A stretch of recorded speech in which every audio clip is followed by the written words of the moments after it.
Welcome back to another project. In this project, we are going to create a sticky navbar. As you can see from the final version of the project, we have an image at the background of our main section. We have a navbar at the top with the logo and the menu. And if you scroll down, we see some like Lorem ipsum texts. And if we scroll down more, we see that our navbar has been changed to black color. And also, if we go back again to the top, we see our navbar has been changed to white color again. We are going to use JavaScript to calculate this certain point that the navbar reach, and we are going to add and remove some classes to reach different styles for the navbar. So see you in the next section for the HTML part of our project.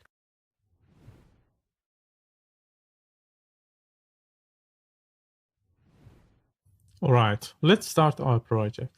First, we open the Visual Studio Code. Here we close the Get Started tab. In the File menu, we click on the Open folder. As usual, I would like to create the project in my desktop, but you can create it anywhere you like in your computer. So we click on the desktop, and here we click on the New Folder button to create a new folder. We name the folder Sticky Navbar, which is the name of our project. We press enter, and here we click on the select folder button to select the folder. We close the Get Started tab again, and on the left side in the Explorer section, we right click and we click on New File to create an HTML file. We name the file index.html and we press enter. As you can see, now we have the index.html file on the right side, which is now completely empty, but we can use an exclamation mark to have an HTML5 boilerplate. So we write an exclamation mark and we click on the first auto suggestion. Now we have here the complete HTML5 boilerplate, which has doc type, which tells the browser which version of HTML is using. And for HTML5, we just need to write HTML here.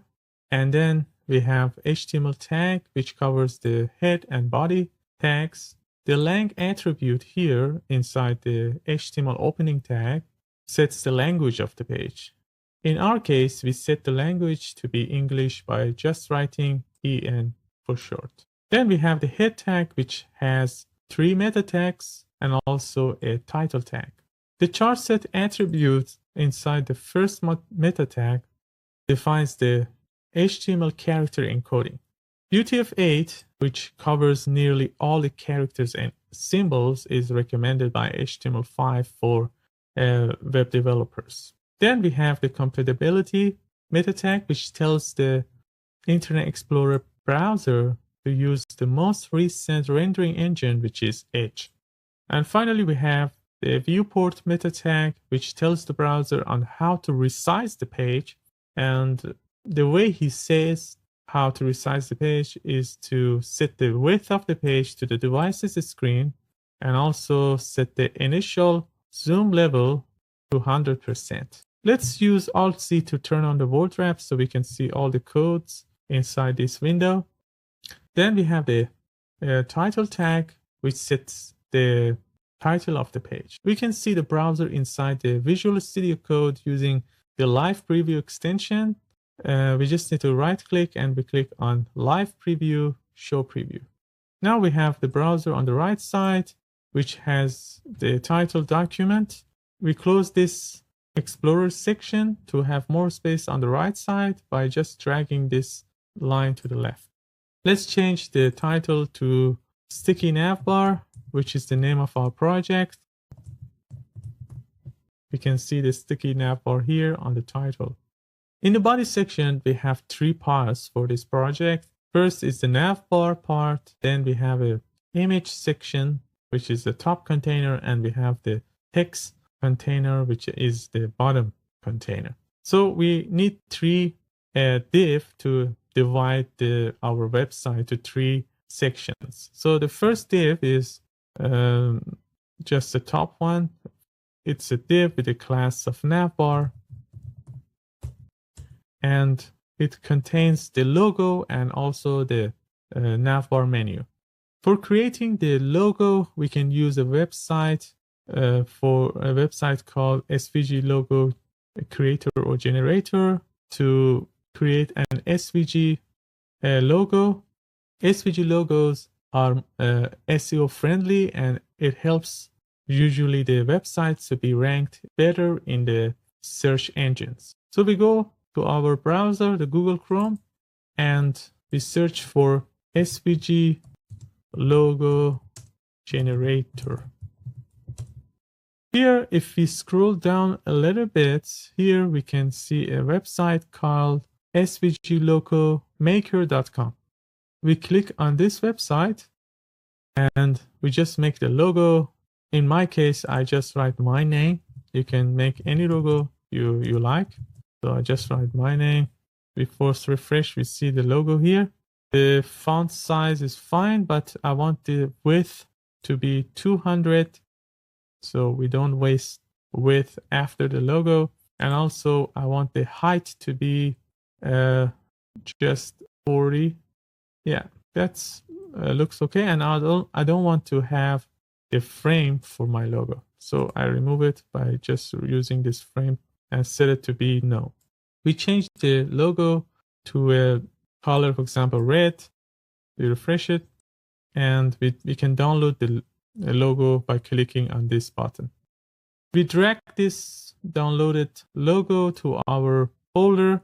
I created the project in desktop, so I bring it to the desktop and put it inside the folder sticky navbar. I go inside the folder and I would like to change the name of this SVG logo to just logo. If we go back to the Visual Studio Code and we open the Explorer section, we can see now we have another file called logo.svg. We can have access to that one just making an image tag here, and inside the source, as the both files, I mean the index.html and logo.svg are located at the same directory and or folder, we just need to write here logo.svg. As soon as we write down the URL, we can see that we have our logo on the browser on the right side. We don't need an alternative, or we just write logo for alternative. All right, we can close the Explorer section now. We don't need it, so we can have more space. After the image, we have the menu. The menu is just the unordered list tag, and inside the unordered list tag, we have a list, and the first list would be a link. So we use an anchor tag to have a link, and the address would be nothing, just we don't want to go anywhere now. For this website, we just add a hashtag, and inside the anchor tag, we just write, for example, home, the first one. Now we can see it here. We just need to copy this 2 times using Alt-Shift arrow down, 1, 2, and we just change this home to, for example, block. And these are optional as well. You can have anything you like in your computer, in your website. All right. Yeah, that was it for the navbar section. We go to the top container. So we create a div with the class of top container, and the top container is just an image, and we have some like a title in the middle. So we add a h1 tag. We just write welcome to our website. All right. So after that, we have the bottom container. So we add a div with the class of bottom container. So this is just I want to create just a Lorem, like a Lorem text. So just a junky text. So we just we added a paragraph with the class of, for example, text. And inside that, we want to add 100 words of Lorem. So we just write Lorem, and we add Lorem. We add 100 after Lorem. If we enter and accept the auto suggestion, we get 100 words of Lorem ipsum. All right. So we just make kind of this paragraphs a few times. So we copy this paragraph using Alt-Shift arrow down, for example, 4 times. 1, 2, 3, 4.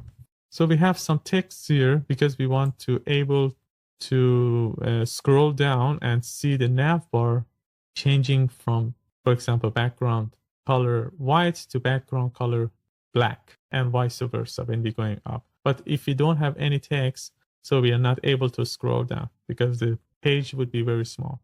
All right, that was it for the HTML part of our project. See you in the next section for styling our project using CSS.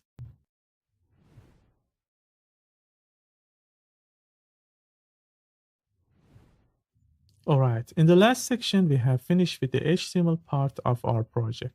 In this section, we're going to start styling our project using CSS. First, we need to create a CSS file. So we open the Explorer section using Ctrl-Shift-E. And on the left side in the Explorer section, we right-click and we click on the new file. We name the file style.css and we press enter.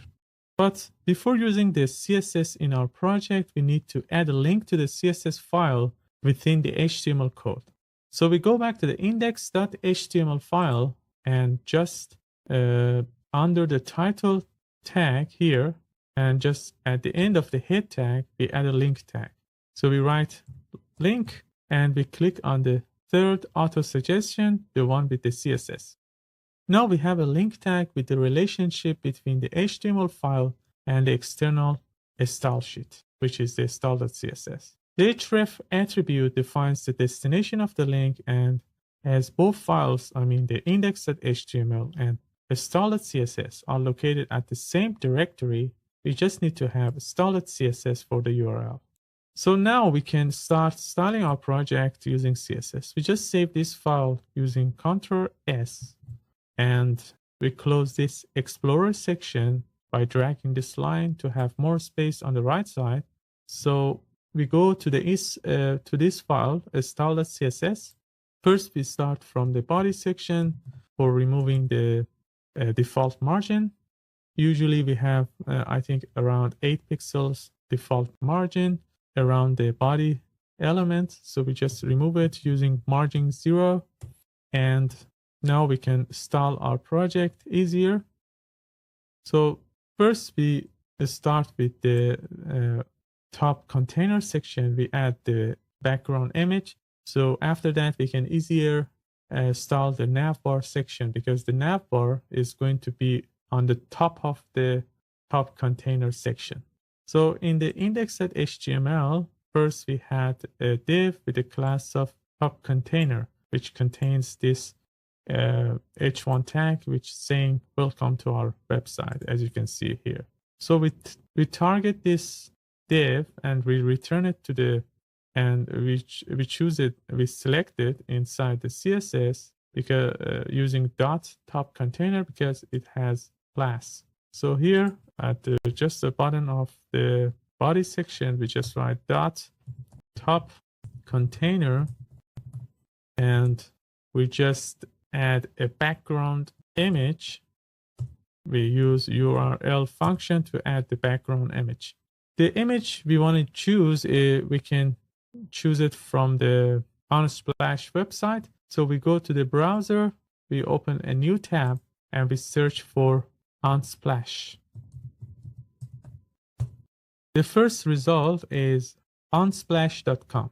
So we click on this link, and here we search for example, I want to add a computer behind this container. We search for computers. So the first images is just the premium. You need to pay. But if you scroll down more, we see that we have the result for the free images. But still, we can see that a sponsored one. These are not free. So we go down a little bit. I would like to choose this image for the website. So we click on this, and we right click and we click on the copy image address to get the URL. We go back to the Visual Studio Code, and inside the URL, we add a set of double quotes, and inside the double quote, we paste the link using Ctrl V. Now we can see the image, but as we don't have enough height for this section, we cannot see it properly. We can use Alt-C to turn on the word wrap so we can see all the codes. So after that, we set the height to be 100% of the viewport height, which means the size would be exactly the size of the screen size. So in any zoom levels, this image would be the same size of the whole screen. We can check it inside the browser as well. We can open it inside the browser using this hamburger icon and open in browser. As you can see, the image is exactly with the size of the screen. We can change the zoom level. We can see still the image looks like this, but it's repetitive. We can remove this one and make the image as large as possible to fill the container using background size cover. Now, if you come back to the browser, we can see the image is bigger and it covers everything. As you can see, by changing the zoom level, we still have the same amount of image for the height. So we remove this part. Yeah. Now let's install this H1. Or before doing that H1, we need to bring this H1 to the center. So here we just change the display to flex to be able to bring this one to the center horizontally using justify content center. And then we use align item center to bring the H1 tag to the center vertically here. We cannot see it properly because the color and the size. So we target the H1 tag using top container H1. First, we change the color so we can see it better. So we just change it to white. We increase the size of the text using font size property, and we set it to be 50 pixels.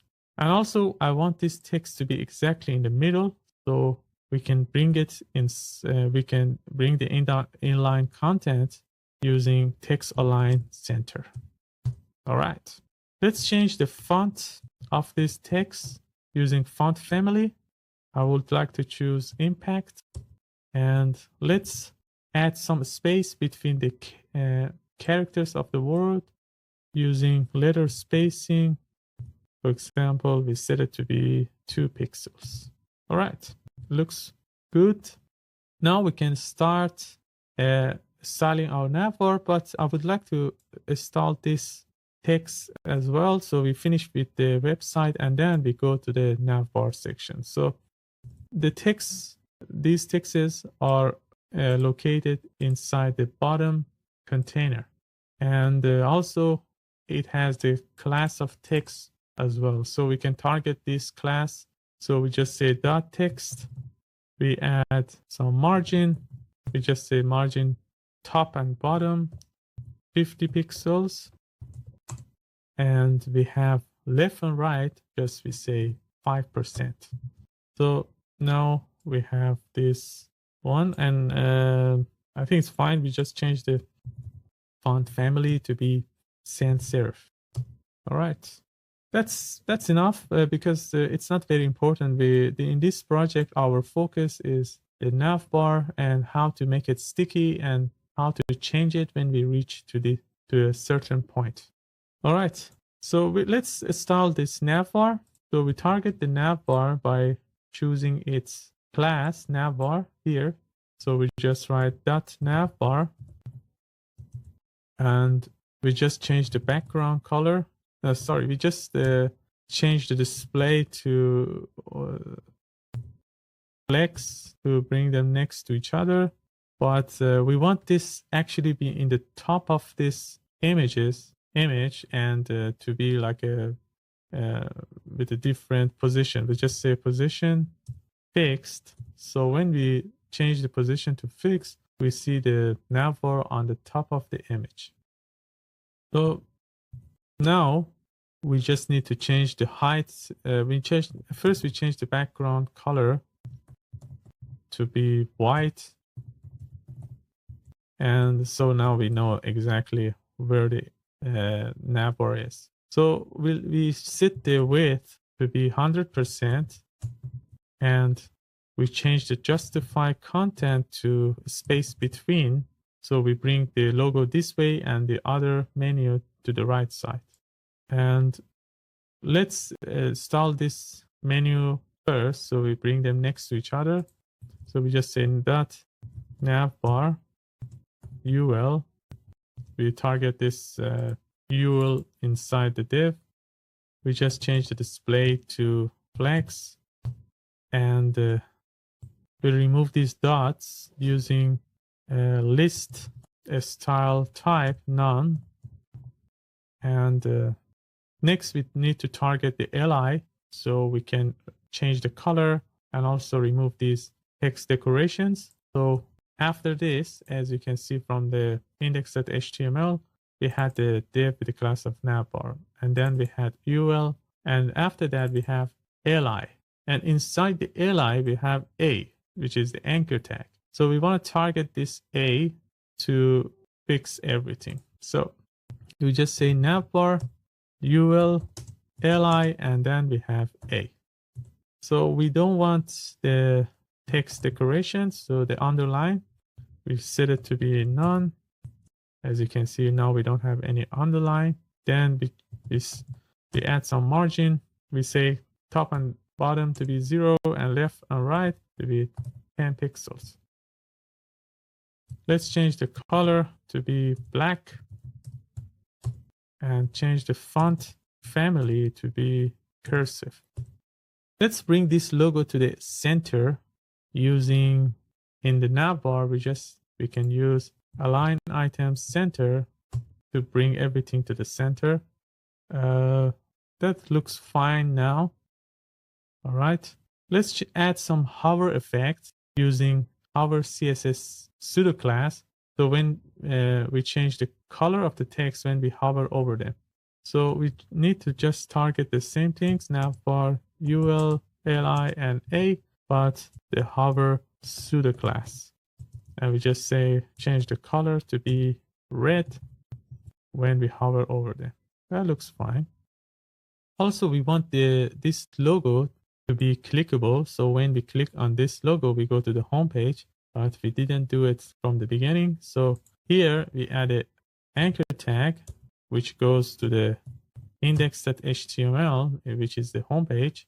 And we just cut this image and we bring it inside this. Now, if we click on this logo, we go to the home page. All right. I think if you check this website and change the zoom level, I think it's fine for now. We can add some box shadow at the bottom so we can have it more beautiful when it's white. So for the navbar, we add a box shadow. The first value inside the box shadow is the position of the horizontal shadow. We set it to be, for example, 0. And then we have the vertical shadow, which is the bottom of the element. We just say 4 pixels. And then for the blur radius, we just say 8 pixels. And for the color, we use RGBA function.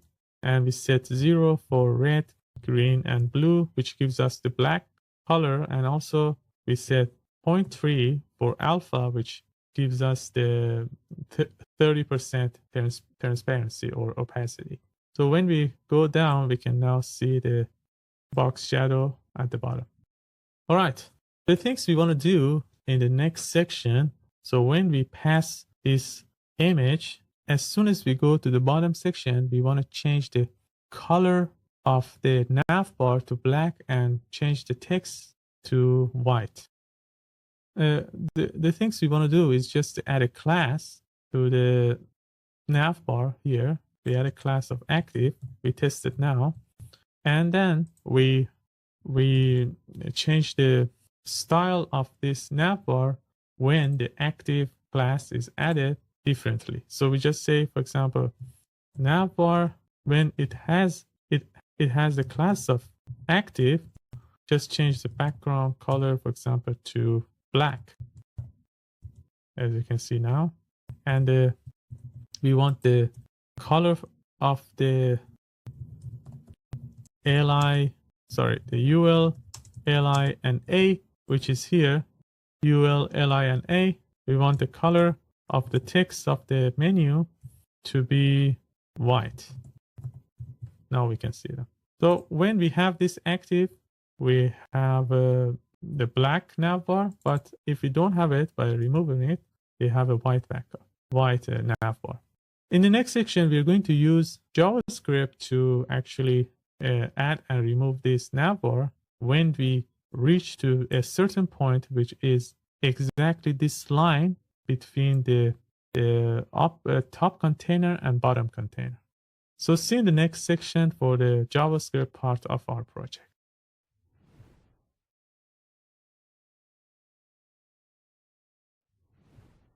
All right, in the last section, we have finished with the CSS part of our project. In this section, we're going to use JavaScript to add functionality to our project. We have a class now, the active class. When we add the active class, our navbar turns to black, and when we remove it, it returns to its original color, which is white. By using JavaScript, we're going to calculate this point when the top container and the bottom container meets each other. So first we create a JavaScript file. We open the Explorer section using Ctrl-Shift-E, and on the left side in the Explorer section, we right click and we click on the new file. We name the file index.js. We drag it to that side. Before using JavaScript in our project, we need to add a link to the JavaScript file within the HTML code. So we go back to the index.html, and just at the end of this file and at the end of the body tag, we add a script tag. We just write sc and we select the second auto suggestion, the one with the src. As both files, index.html and index.js, are located at the same directory, we just need to write index.js for the URL of the script tag. So now we can close the Explorer section by dragging the line to the left, and we go to index.js to start adding functionality to our project using JavaScript. First, we need to return this navbar element to the inside the JavaScript using query selector method. As where the navbar has the navbar section has a class of navbar, we can return this div with using its CSS selector and query selector method. We just need to make a constant and we call it navbar element equal to document.querySelector, and inside a set of parentheses, we need to specify the selector of the navbar, which is .navbar, because it's a class. So we just write .navbar. We use Alt-C to turn on the vote wrap so we can see the code clearly on the left side. So now we have the navbar. We can actually see it. We console log navbar element. We can open the default pane using this hamburger icon, and we can see the console here. Now we return the element navbar. So first we need to add an event listener to the window so we can target when we are scrolling in the website. So we just say windows.add event listener, and the event we want to listen is a scroll. So when this happens, we want to trigger a function here. So we just console log here. We can see that it's working or not. We just say scrolled. So now if we scroll, we see that we are getting this message. We delete it and we get it again. That's working. So how do we know that when we are going down, we reach this point? first we need to target the scroll amount. So we can console log something called window.scroll y. So it shows what's the number of the y amount when we're scrolling. Sorry, we scroll y. Yeah. So at the beginning, the amount is 0, as you can see at the bottom. But when we're going down slowly, this number increases, and this number is based on pixel actually. So we are here in the 50 pixels, and if we go down, we reach to this point, we see now it's 272 pixels. As we go to the end of the website, we get the 1560, and this number is different when we have a different zoom level in our website. We can check this in our browser. We can open the web developer tools using Ctrl+Shift+C. Here we should click first, and in the console, when we are scrolling, we see the number is changing from 0, and at the end we have 1380. If we change the zoom level of our browser, for example, we put it to 200%, when we go down, we get more number, the bigger number, 2500. So depending on the zoom level, we get a different number for the pixels and also the scroll bar y amount. So we are getting this one, and also we want to get the position of this section, the bottom section. So first we need to bring this bottom container. So we just say here bottom container element. We set it to be equal to document.query selector.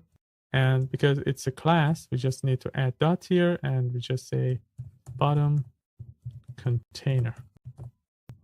So for the bottom, let's console log it first with console log bottom container element. So it's we are returning the div. If we get its offset top, we can see that we are getting, let's remove this console log so we focus on this. We are getting 378 for this number. But this number actually, it's here after the margin, and also when this place goes to this part, to the very top part, not here, because this sticky bar is on the top of the website, it's not separated. So we need to divide this number to the height of the navbar and also this margin. So we have to say here inside this function, so if window dot scroll y, which we got before, is greater than this number, which is 375, minus the height of the navbar. How we get the height of the navbar? We can use just first console log it, and we can see if we log the navbar element dot offset height. So we're getting an error because we didn't finish this part yet. So we delete it for now. So we are getting 54 pixels for the height of the navbar, and also the position of this is 374. So here we just Ctrl Z, we get this if again, and we just say if the window.scroll y is bigger than bottom container element.offset top minus this one, navbar element dot offset height. And also we have some margin here. If you go to the solid CSS, we added in the bottom section, no, in the paragraph text. In the text section, we added 50 pixels for top and bottom of the text. So we need to add this 50 as well. So here we just say minus 50. So if this one happens, we want to add that class. Let's close this one. we want to add a class to the navbar. We just say navbar element.classList.add. The class we want to add is active.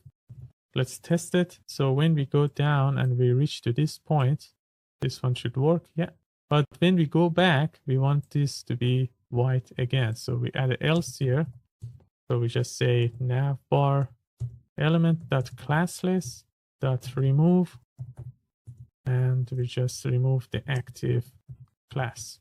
So now when we are going down, we reach to this point, we change to black. When we're going up, we change to white. Let's add some transition to the navbar so we can see this changing a little bit more smooth. So we just say transition on background color only, for example, 0.4 seconds. So when we are going down, we see a change, but with the transition. So let me explain this one again. I feel that it's very confusing. So we calculate the scroll Y. So here in this point, the scroll Y, scroll Y is 0. And here is in its maximum, depending on the zoom level. So we say if this one is greater than this point, when it goes to the top. So when this one goes to the top, I mean, when this one goes to the top, which actually this one is here under that one. I mean this point when it goes to the top. This number, the bottom container.offset top, actually gives us this number when it's in the top. But we want this line when it reaches to this point. So we have to minus this amount, which is here at the top, minus the height of the navbar and also the margin from this point to this point, which is 50 pixels. So when we calculate this one, when we reach exactly to this point and reaching this to this, we activate this if, and this one becomes true, and then we add the active class. And also in any other situation, we remove the class, which when it's less than this amount, we are in the top. That was it for our project. I hope you enjoyed and learned many things. If it was confusing for you, please ask any questions you have in the quick Q&A section. So see you in the next project.